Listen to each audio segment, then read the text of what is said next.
कही रखे बर्तमान ओडिशा राज्य में अप्रैल 1 तारीख ठार अप्रैल 15 तारीख पर्यंत ओडिया पक्ष पालन करा जाउची। से अवसर में ओडिशा राज्य सरकार निर्देश मते आम मयूरभंज जिले में ओडिया पक्ष प्रतिदिन कार्यक्रम अनुसार पालन करुचु। आज 4 अप्रैल 2026 आज थिला आमर ओडिया रे नाम फलक अभियान।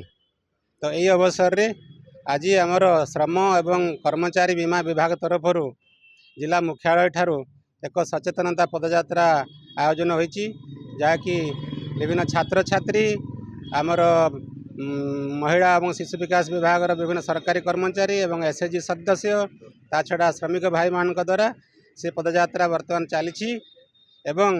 आज ठारू आम देखू जे आमर जिले में विभिन्न जगार जिते प्रकार दुकान एवं वाणिज्यिक प्रतिष्ठान अच्छी ता छड़ा समस्त सरकारी कार्यालय नाम फलक गुड़ा जमी ओडिया रे हेबो। जोठी ओडिया नथिबो आम सरकारी भाव में कार्यानुष्ठान ग्रहण करी ओडिया रे नाम फलक कराइबो।